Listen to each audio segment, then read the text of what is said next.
And we're live. Good morning and welcome to IWCE Business Forum, a bi-weekly broadcast bringing you important information about resources and strategies to help your business grow. This broadcast is brought to you by the International Window Coverings Expo, the only trade show and conference for the window covering and interior design professional focusing on window fashions. I'm Grace McNamara, the producer of IWCE and the publisher of Window Fashion Vision magazine. So we're delighted to have you all here today. Due to the current situation of not being able to host IWCE Live, we are going to bring you the International Window Coverings Virtual Expo, July 29th and 30th. So please put this on your calendars. It's going to be 2 days of live and recorded educational sessions and the ability to visit many of the great exhibitors that have fabulous new products to show. Registration will be opening soon. Please visit iwcevirtual.com. Since March, we've been broadcasting live each week to bring you relevant information to manage your business and your personal life. So I am delighted to have today's episode, which is featuring Instagram relationship strategies that drive revenue. We all know how important social media is becoming in our marketing packages, and I have two fantastic speakers joining us today for our presentation. Melissa Galt is a referral building relationship maker. She is your resource for increasing sales by design without ever having to sell. A successful residential designer for the last 20 years, she's been coaching and training the design trade for 15 years. Melissa attributes her inspiration to her great-grandfather, the iconic architect Frank Lloyd Wright, which is a detail I did not know until we started working on this program. And joining Melissa today, we have Jana Platina Phipps, the trim queen. She's a trimmings expert known for her refined vision in the use of embellishments in home decor, fashion, and DIY. Jana customizes private label trim programs for interior design distributors, home furnishing manufacturers, and retail stores nationally. So welcome, ladies. I'm so happy to have you here from different parts of the country. Melissa's joining us from Scottsdale, Arizona, and Jana from New York, correct? Yes, that's right. Thanks. All right. So social media, everybody is doing it in one way, shape, or form. So I wanted to start out just asking you, when you started using social media as a marketing tool, what was your initial experience and what platforms did you start with? Melissa, can we start with you, please? Sure. I was one of the pioneers on Facebook and LinkedIn both. And then about a year later, I climbed on Twitter. So I just always looked at them as business tools. They were never toys to me. And so I spent a lot of time in those first couple of years getting really familiar, being really active on the networks. And that was back in the day where you said yes to following everybody. There were not a lot of experts in it. It was all very new. And there wasn't a lot of ground claimed in terms of getting business from it, because again, a lot of us didn't really know what the heck we were doing out there. Right. I took it to a place where I began teaching other business owners because I was one of the first ones up there. And I actually came to IG late. I've only been on IG for a couple of years because when IG advented, I made a decision that I wasn't going to adopt yet another platform and be a pioneer again. And that was a decision that I regret. But I'm on IG now, I'm doing fine, and I have gotten business from it, so it's all good. Interesting. What about you, Jana? So I started blogging in 2013. I was noticing selling to the home furnishing industry that in my selling trimmings to the manufacturers, people were saying, oh, there's no trim, everything's really clean right now. But when I would look in shelter magazines, I was seeing trimmings everywhere by the interior designers.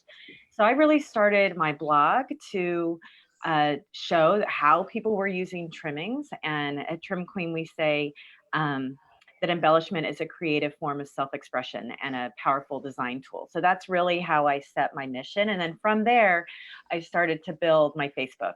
To both promote my blog and then also show visuals daily of how people were using trimmings in the trade.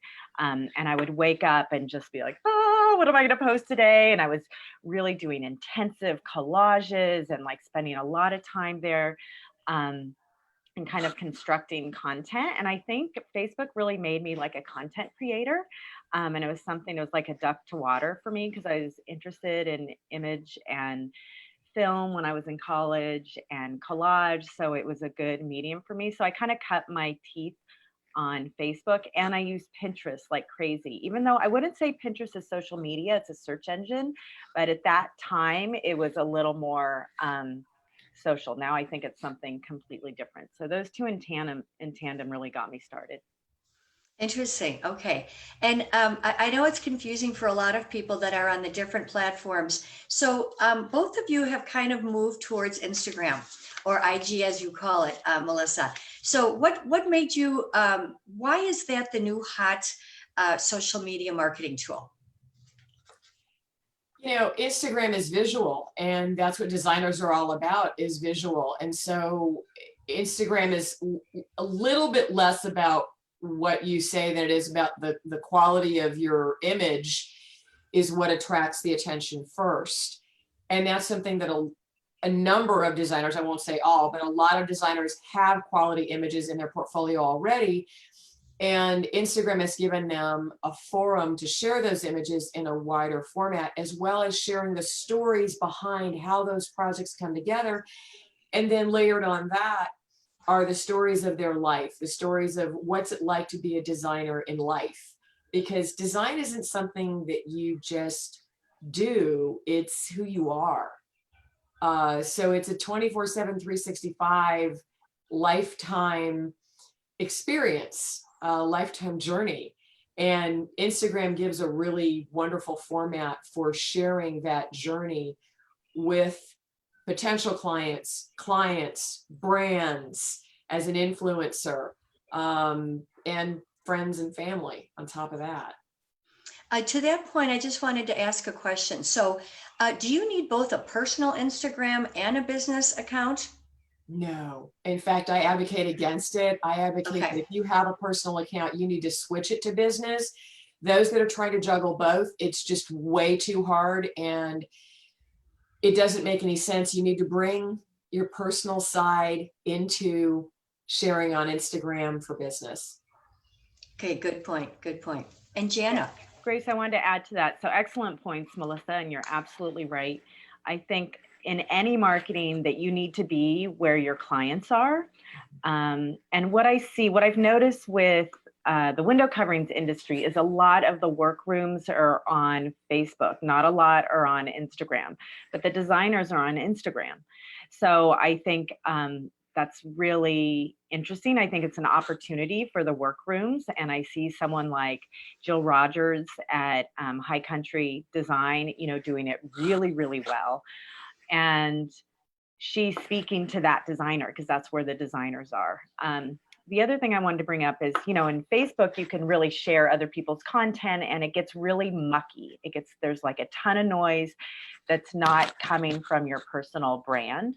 So I think as you create your brand and your work, Instagram is where you can really shine. That's really all you. And it's a masterful vehicle for communications and relationship building. So I would say every morning when I wake up, I have probably 10 to 20 messages, direct messages on Instagram. I don't have that on Facebook. It's because people are responding to, like you said, Melissa, the behind the scenes. They want to know how things are made. You're building up this trust. It's not just beautiful pictures. If there's no personality, you should have a picture of yourself somewhere in 9, if you're a designer, in the 9 squares, because people come quickly and it's a way to, they're just seeing a picture of you and your work very quickly. And it's building up this trust. So when you share the behind the scenes, you're like, oh, wow, that's that's how it's done. Oh, that's why it's expensive. Oh, that's why it takes time. So you can tell this incredible, it's storytelling on Instagram, much different than Facebook.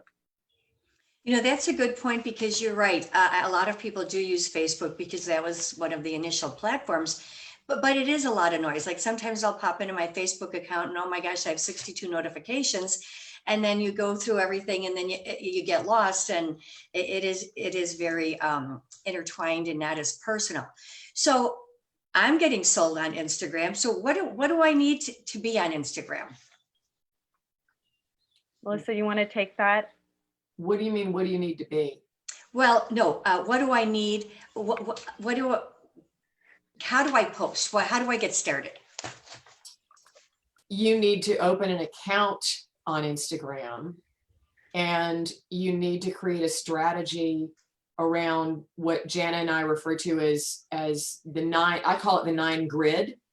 And Okay. it's, if you were to look at your phone at any given profile, you generally see 9 photos in anyone's profile as an indicator of who they are and what they're about.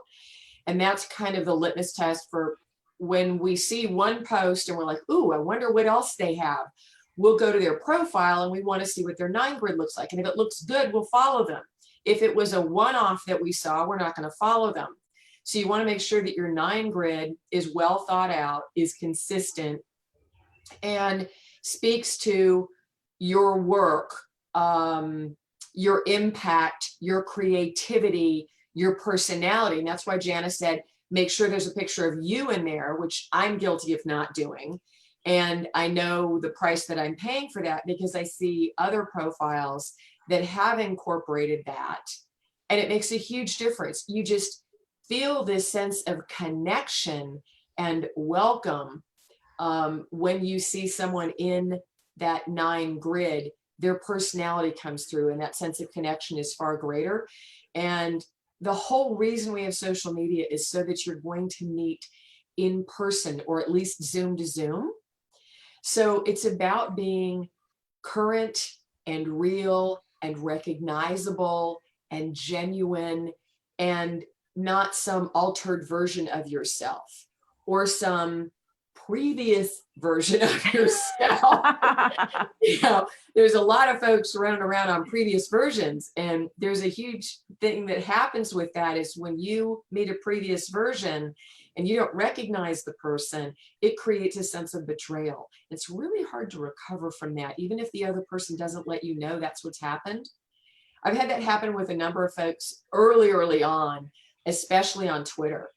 I would So have Melissa, you're talking about like a headshot from 20 years ago kind of stuff. Yeah. Okay.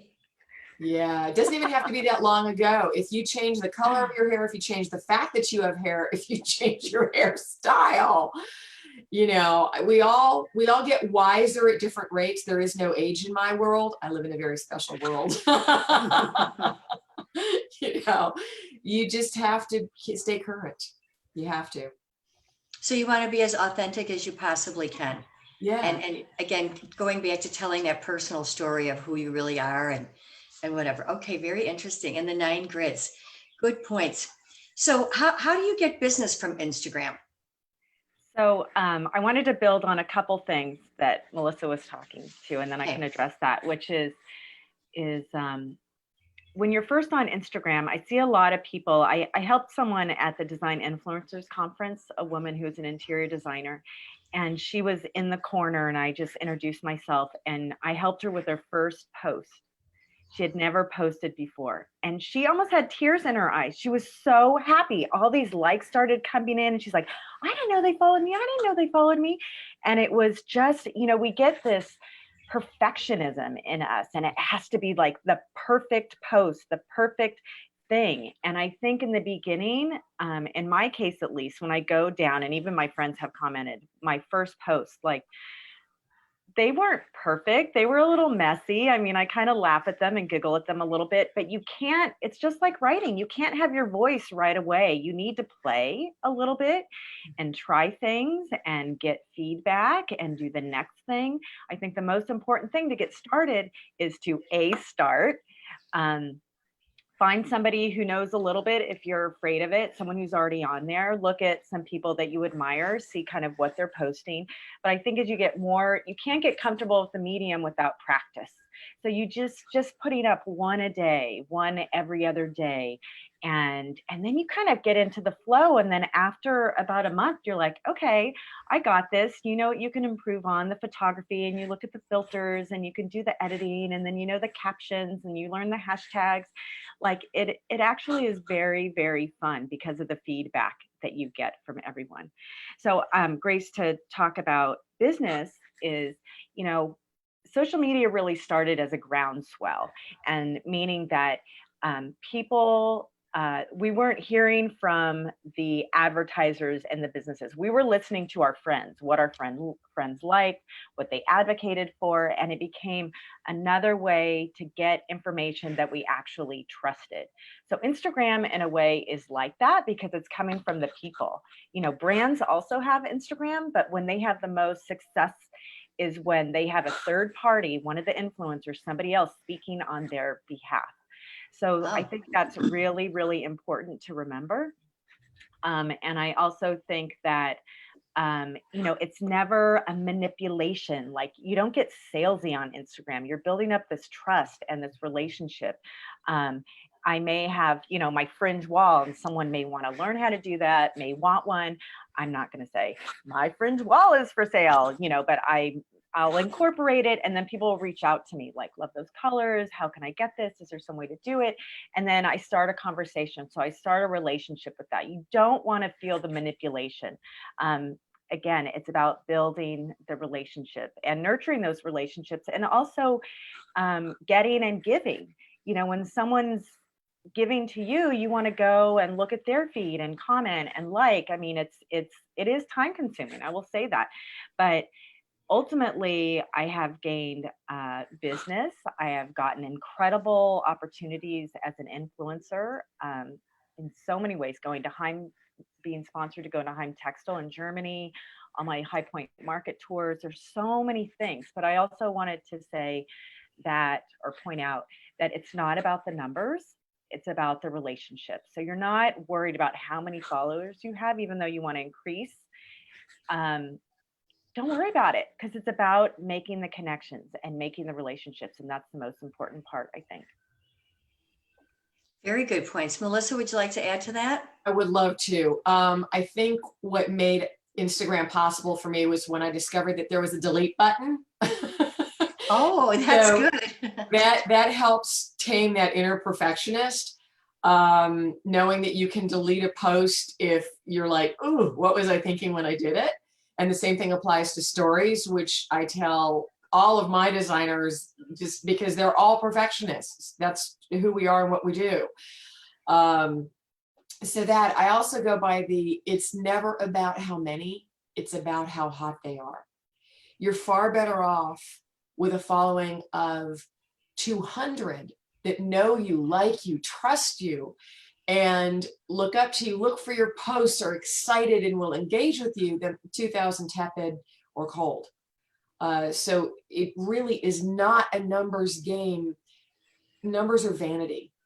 And yeah, you know, if you cross certain thresholds, you get certain benefits up on Instagram, but it's not a reason to go for that. And then the thing that Jana mentioned about, it came about because of the groundswell. For me, social media came about because we had been through the Enrons, the WorldComs, the financial crisis, the mortgage bailout, auto bailout.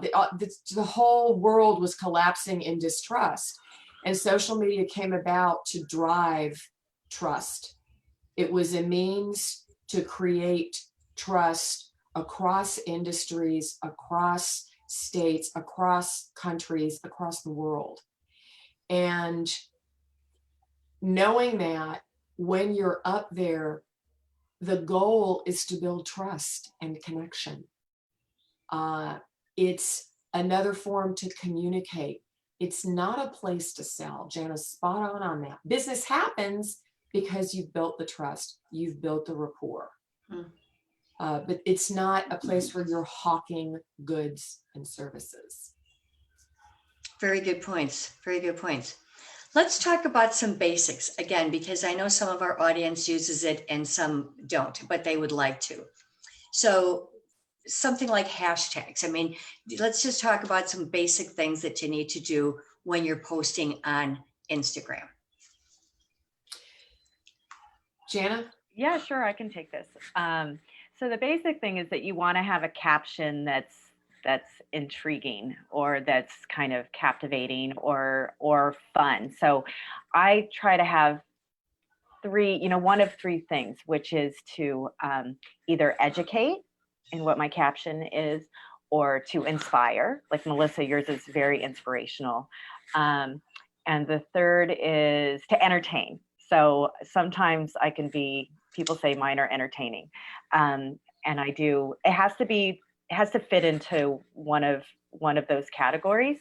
And I also, for me, mine always has to have some element of embellishment. So those are my parameters. So you really don't have to start with those parameters because I kind of matured into that.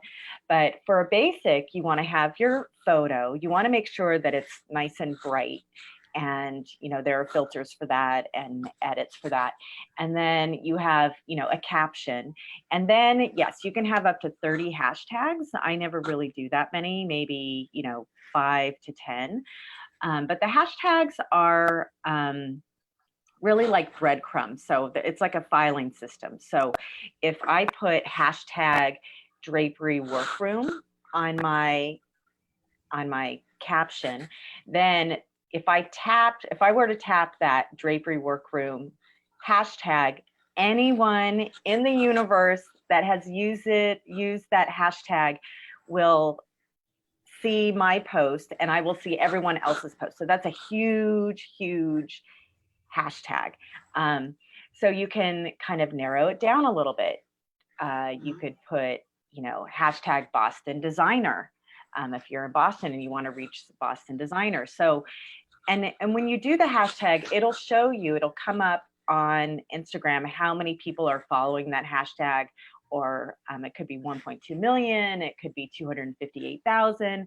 So you want to do some big ones, and then you want to do a couple of little ones. So it's really to play with it. And then, as Melissa said, once you have a business profile, you can go into your analytics, into your insights, and you can see, what posts are doing well and how many eyeballs it got. So for the first part, you just want your picture, your caption, about 5 hashtags to start, and just play. And then you can, start your grid and then look at your insights. And it's really about, in the beginning, just finding your voice. Really good points. Melissa, excellent answer. Yeah, it's interesting. I advocate 11 to 15 hashtags minimum. And I believe there are 3 buckets of hashtags. There's a million plus, the 100K to a million, and the under 100K. And I pull from all 3 of those buckets.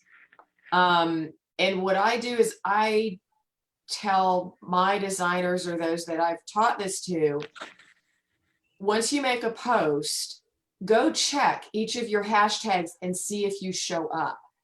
Because if you're showing up, that's a good thing. And if you're not showing up, you may want to consider an alternative hashtag. But when you're thinking of hashtags, think about, what would my client be looking for? Because sometimes we tend to just randomly choose hashtags that aren't related to the image, which, by the way, Instagram is grading all of us all of the time when we're up there with an algorithm. And that algorithm, don't ask me how it does this, I don't know, but the algorithm has the ability to determine if your hashtags are relevant to the image you've shared. If they're not, it gives you demerits. Okay. Oh. And what those demerits do is they reduce your visibility to your followers. So you're constantly being graded by this algorithm. It's a little frustrating, and it feels a little arbitrary, but it's math. And much like Google and all of their mathematical updates to their algorithm in search, you never really know what changes are coming, what changes have been made. So you simply have to do the best job that you can and be relevant while being strategic. And you can eventually get into having your own hashtag. I wouldn't do it in the beginning. It's not particularly necessary. But what is necessary is that you think in terms of what would my client be looking for? They're probably going to be looking for living room decor. Living room is huge, but living room decor is slightly smaller. Maybe they'll be looking for modern living room. That's a little bit more refined. Maybe they're looking for purple sofa. You know, I love doing purple sofas. Maybe they're going to want to do a purple sofa. I'm going to show a purple sofa and I'm going to tag it purple sofa. And then I might say purple palette or purple drapery or purple fabric or purple velvet. And there's all different ways you can go with that. The neat thing about IG is Instagram is really helpful with hashtags. If you aren't sure what to put, take a stab at it, put it in the search at the very top of Instagram, and it will give you an entire list, a scrollable list of hashtags related to that with all the numbers below each one. And you go, oh my gosh, I hadn't thought about this. Sometimes you can just take one hashtag and pluralize it. Right. And you've got your second hashtag.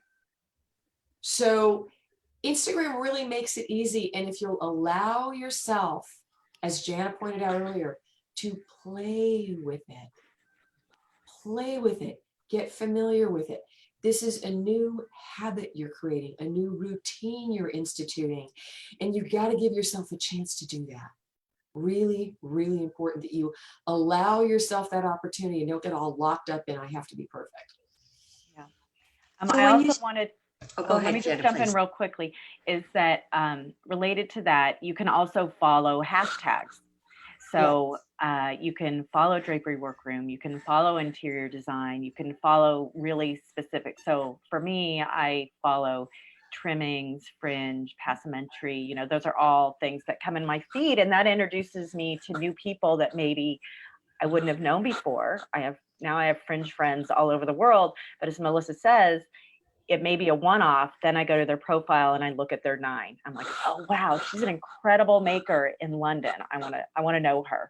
You know, I follow her. And last week, I had a workroom reach out to me, or I saw their 9. I really liked it. I followed them, and the woman was so wonderful. She left me a little voice memo. She said, Jana, I'm so happy that you followed me. Thank you for the follow. And it was so nice. So I think that's a kind of a new thing. People are leaving a lot of voice messages for people. And I think, again, if that's great customer service. I loved hearing her voice. I'm like, oh, I want to know her more. So there are a lot of, all these little touch points that you have. Great information. I just want to go back for 1 minute, Melissa, when you said to have your own hashtag. Do you mean like the name of your business? Or explain that a little more, please. You can do the name of your business. You can also do, if you had a moniker that you go by. I mean, we don't know Jana is Jana. We know Jana is Trim Queen. Right. So if you had something like that in your business that was unique to you, now you can't own a hashtag. So there's nothing saying that somebody else can't come along and start using it.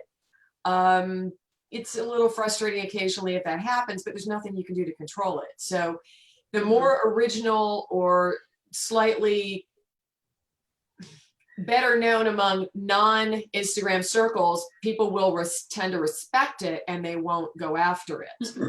But there's still nothing saying that you can own that hashtag. But there's a gal I follow named Subi Zimmerman. She's an Instagram expert. And she's very strategic in how she uses those sort of pieces. And she'll actually hashtag Subi says, and she puts that on posts, and then she puts it in the post, and that really helps her. And a lot of us could do that or something comparable if somebody wasn't currently using our name. MG says, Melissa Galt says, Melissa G says, Melissa says. So that's kind of an easy one. It works better. I'm a speaker, I'm a trainer, I'm a coach, so that makes sense. But it could be Robin Designs.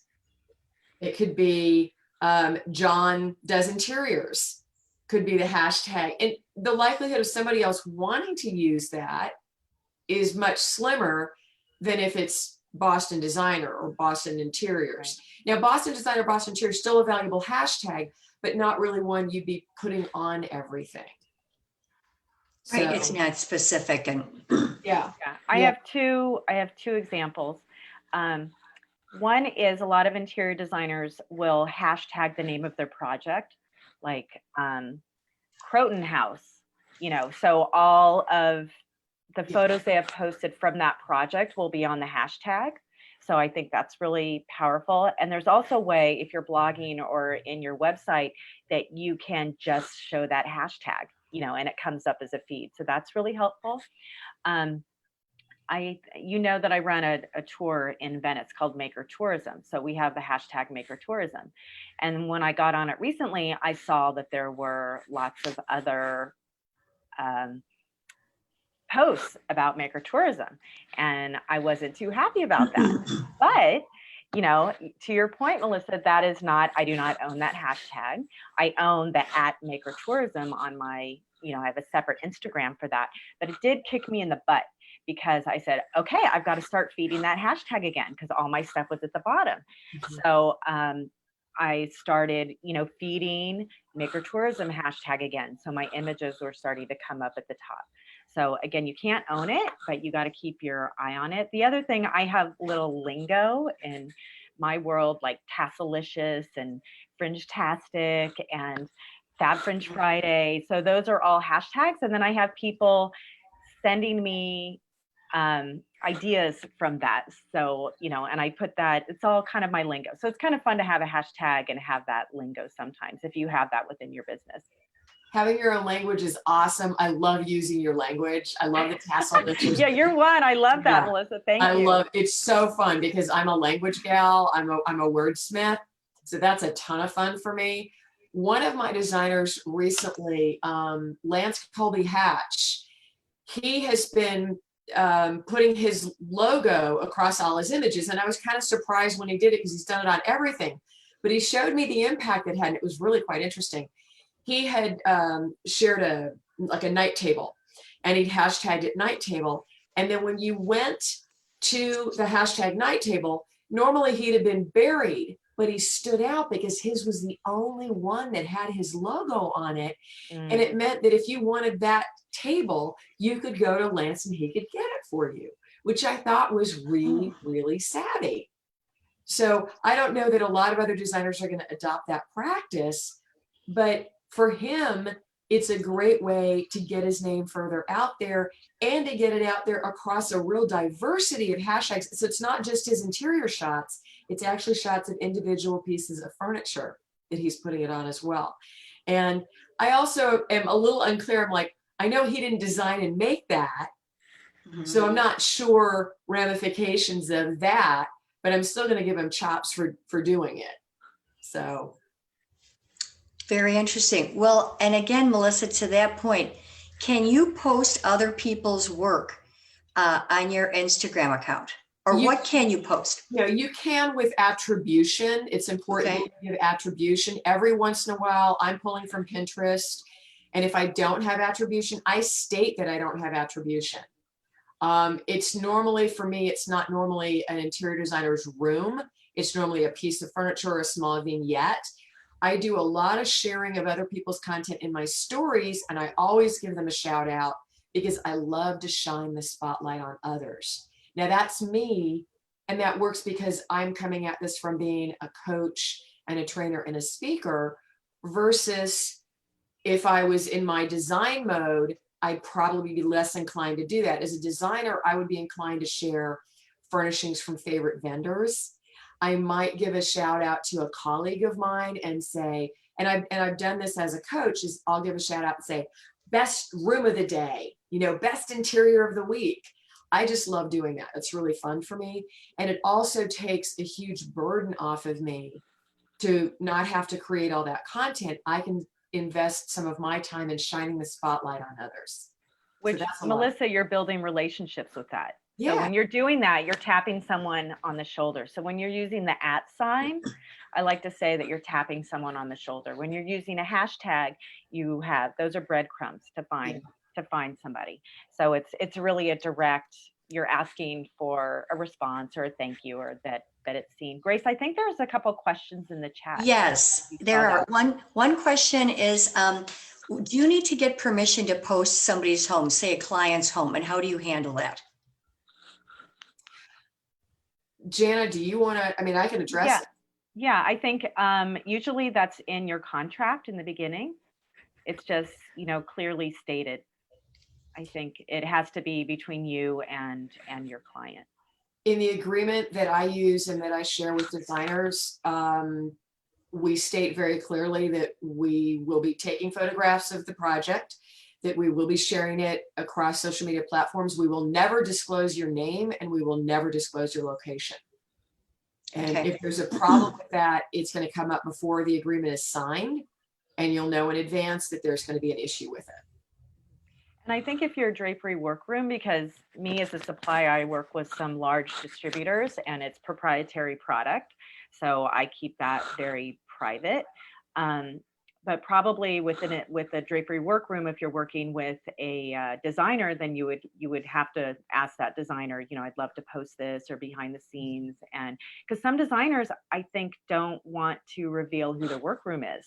So I think it can be a touchy subject. So I think it's a case by case basis in that, from the drapery workroom to the designer. Okay. And another question was regarding hashtags. Is there a place to Google or find out what are some best hashtags to use if you're an interior designer or whatever?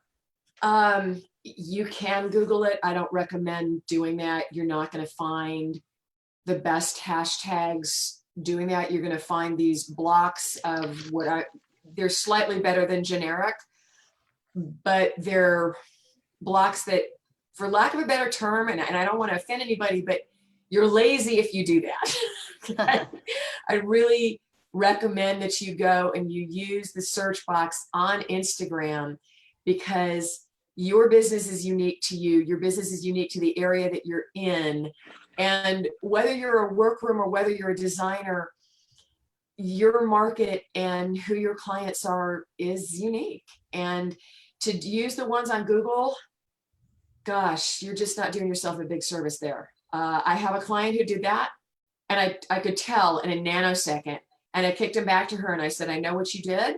You went and you Googled and this is what you found, and this is not acceptable.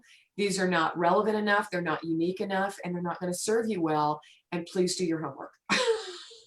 Well, I also think, Melissa, to that point, is you're better off spending your time going to someone that you admire, to their feed and say, oh, what are they using? What would be applicable to me? That's a much better way. I mean, you're still going to stay in your lane with your content, but look at the people that you aspire to their work and see what they're using, because it's obviously working. Success leaves clues. I've done a lot of that, where I will go out and look at what other people are using and go, oh, I didn't think about that one. That's brilliant. That'll work for me. You don't lift somebody's whole block. That's obnoxious. But you look at ones they're using that you hadn't thought of that would work for you, and you go that direction. Okay, good. Another couple of things. So let's talk a little bit about storytelling, videos, things that you should be including in your Instagram posts. And how do you do it? Is it something that should you hire somebody to help you do it? Just to give people a little bit of a better sense of how to do this right. Okay, Jana, I'm going to give you that because you are the queen of that. Well, I love stories because, again, it's a place where I don't have to be perfect, and it's behind the scenes. It's capturing a moment. So if you don't know how to do stories, you can reach out to me. I'll get you on real quickly. But basically, you're going to your icon, and then there's a little camera up on the top left. You're going to go there, and that'll bring into your stories mode. And there you can have access to previous photos, but also you can make a photo on the spot. So when I do events, I do a lot of that because I don't want to muck up my feed with first, anything that's not embellishment related, but I am doing lots of other interesting things that I think people would like to see, especially at trade shows. Definitely when I was at IWCE last in Nashville, we had, you know, a ton of behind the scenes stories. So that's story. It's, you know, it's like any story. You have a beginning, a middle, and an end, or it can be a snapshot. It's something behind the scenes. You can have your beautiful pictures too, but it's a place where you can really show more, you know, your life, what you're working on. This morning, you saw quickly before we were on, I just did a quick video saying, hey, jump over to Facebook to IWC Expo, and, you know, we're going live. So it can be very quick. And then again, Melissa, to your point, then I can tag you on it. I can tag IWCE, and then it allows whoever you tag on your stories, it allows them to share that story. So, and that's really easy to do. And again, it's building that relationship. Stories are really fun. They're really fun. And what I find, especially with the stories, that people now, I'll have more interaction on my stories than I do on my feed. My numbers skyrocket, especially with video. The videos can only be 15 seconds long. If you do more than that, there's an app called Cut Story that will cut a longer video into 15 15-second segments, and then you can post that way. There are tons of tips and tricks, but again, it becomes trial and error. The other thing I wanted to point out is doing video on your actual feed. So stories is a story, you know, that's the circles up top that you can click on and click through. But on your feed, which is my 9 grid, I recently did an analytics review and my videos were off the charts with eyeballs. Instagram loves video. So again, play with it, just play around with it. It doesn't have to be, that's why TikTok is so popular right now, because it's so real life. It's a little gritty. And I think Instagram, because of COVID, has gone back a little bit to that more personal, just a little more real life. And I think that's really refreshing. I think it's been invigorated by that. Wonderful. Good points. Melissa, anything to add? You know, Instagram rewards you algorithmically. You get gold stars for the longer people stay on your content. Video helps that tremendously. Even short videos help that tremendously. Carousels, which, if you're not familiar, are when you might post 3 or 4 pictures right together. So like a before after, put your after first and then share your before, but make sure that in that first image, it says after, and they know to swipe to see your befores. That again will keep them there longer. Anything you can do to keep somebody there a little bit longer earns you higher ranking with the algorithm, and they will share your content to more people. So that's why video is so strong. And video does, I have a designer out of Mallorca, Spain, Knox Design Mallorca, who has done some short, minute and a half, 3-minute videos where she's been in a home that was partially, under renovation, and she's there talking about it. And her views are 300, 400, 500 versus normally she might have 30 likes. So video is captivating for people because they see you in the moment. They see who you really are. It's not that still perfect version of you. And that's what makes all the difference in the world. I do, now I'm down to twice a week, IG lives simultaneously with Facebook lives, trainings of an hour, because IG cuts me off at an hour, which is why I have Facebook, because Facebook doesn't cut me off. And a lot of times we'll go to 1:15 or 1.5 hours. And I get a lot of views on those. And now I'm moving all of that content over to IGTV. So I'm learning the nuances of video on it because I hadn't taken any time to study IGTV, and also opening up a YouTube channel. So video's king. Video's absolutely king. And it would be really wise to get comfortable with it and not just shooting other people. Like Jana is so easy on video at a moment's notice. I usually require, 5 minutes notice. So it's not about you, it's about being real and connecting. It's all that it's about. The other thing, Melissa, I wanted to point out, your lives are so great, and because you have a lot to talk about, but also, you're going to have prompting. You're going to have prompting in the chat. You may be able to invite someone on. So it becomes less scary once you have some of that feedback. So even though it's video, you do get feedback and it prompts you to the next. The other thing is when you're talking about something that you know about, that you're passionate about, that you love, it's easy. You just need a little practice. Yeah. So limits of time limits on the videos. Jana, you said 15 seconds. Melissa, you said you have a client that does 1.5 to 3 minutes. Let's clarify that a little bit so people understand, what would work the best and what do you use the longer videos for versus the quick 15-second videos? The 15 seconds is stories, and the minute and a half, 3 minute, she recorded those and then posted them as a video in her 9Grid in her feed. Okay. So the feed stays there unless you decide to delete something or archive it. Whereas the stories are only there for 24 hours and then they go to an archive. And if you want to bring them back to feature, you can make them highlight, which are the little circles that sit on top of your feed. Otherwise, stories are behind the scenes archived forever after 24 hours.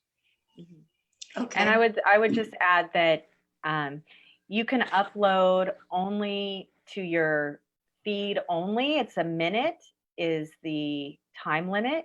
If you want to do more than that, then as Melissa says, you upload to Instagram TV and then it will showcase, give you a preview of the first minute on your feed. So it's 15 seconds for stories.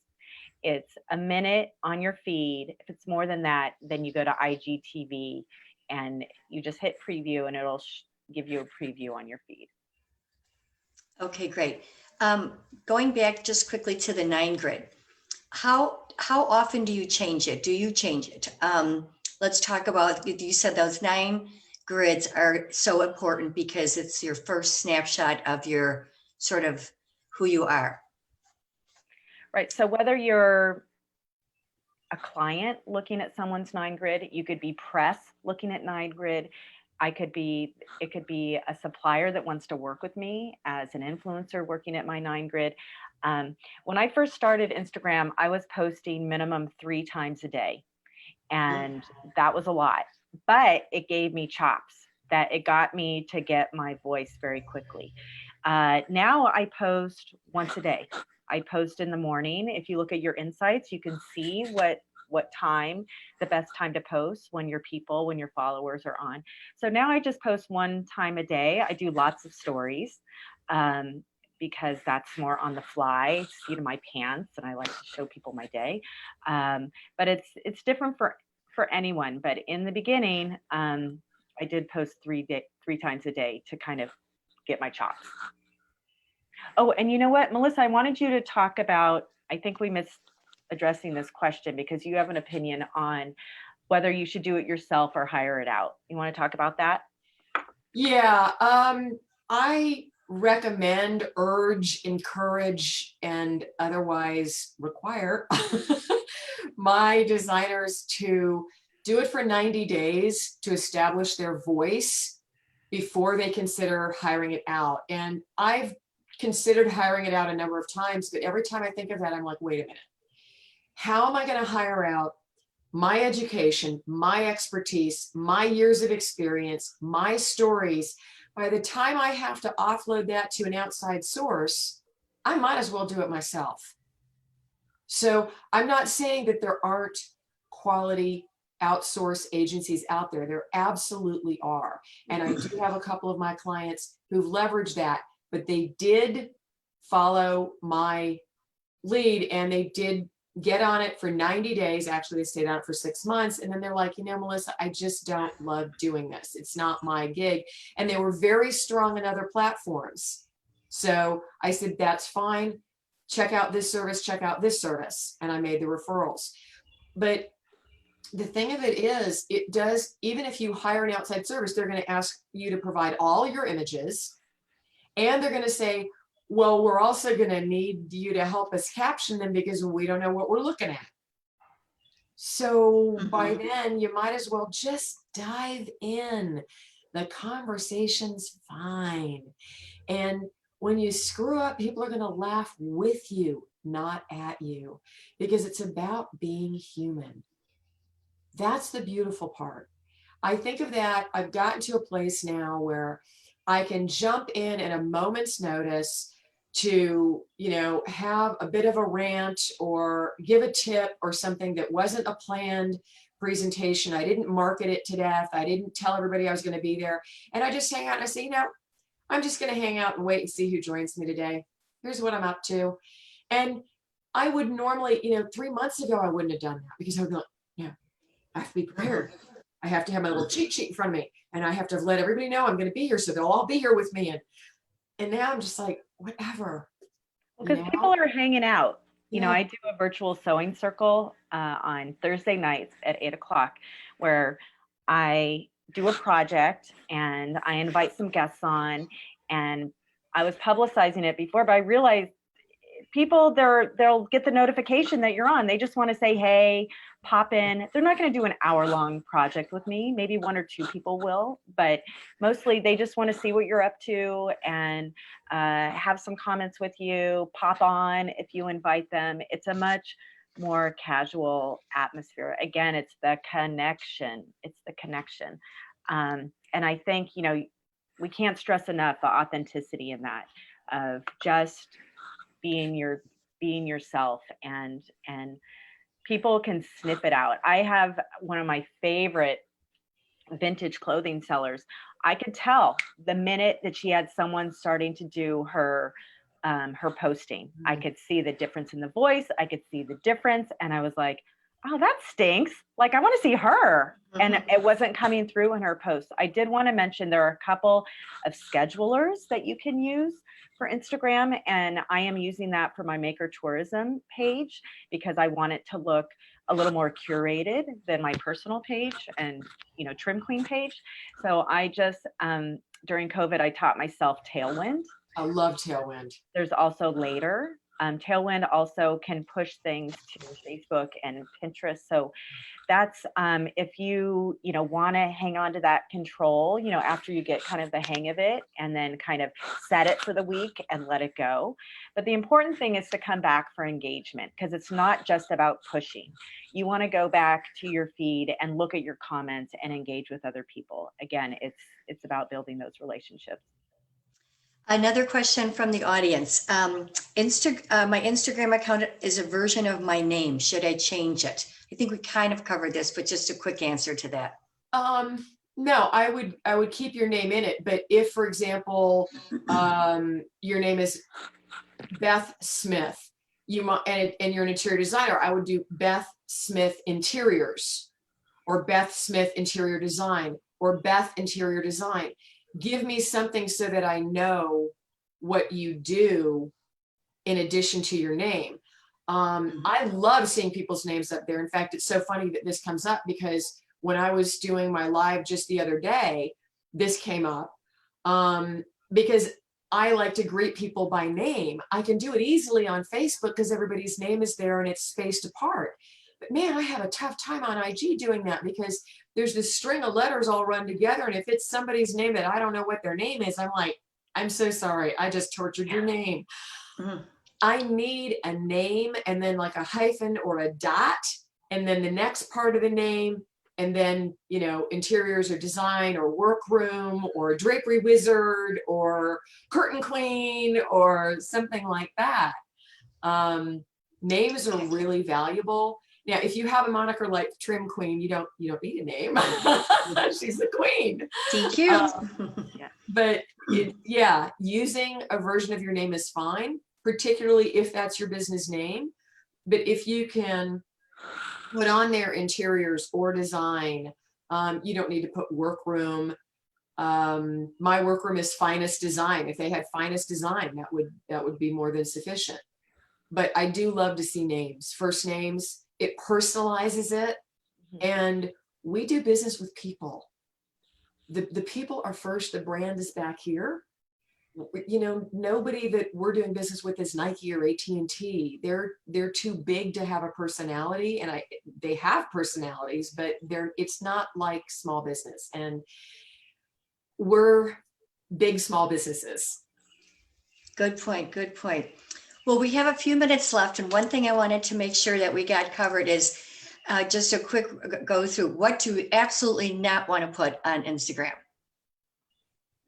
What do you not do? I wouldn't put anything political on Instagram Oh, personally. Yeah. That would be a big no-no.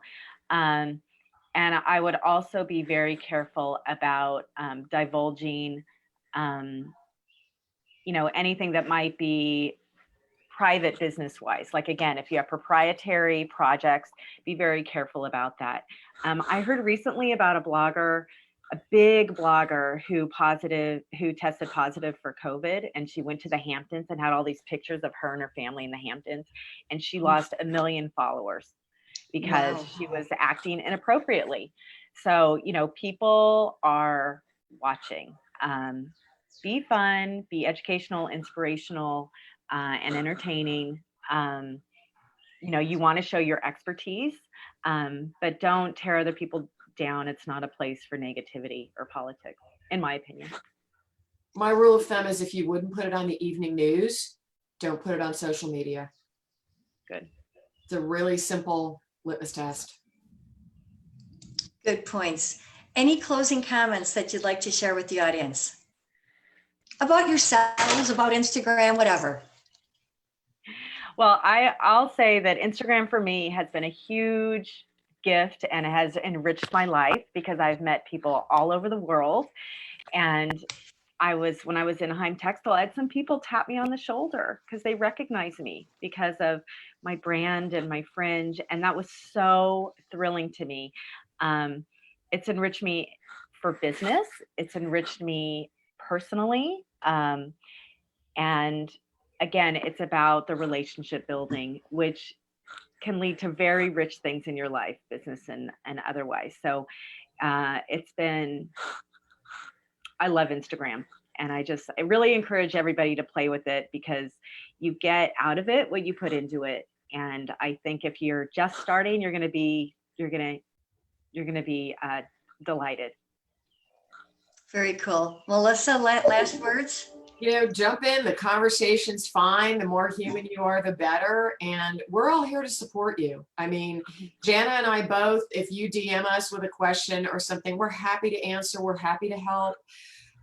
We really want to see more workrooms, more designers adopt this platform for the good of their business and for the good of their relationships. It really makes a difference.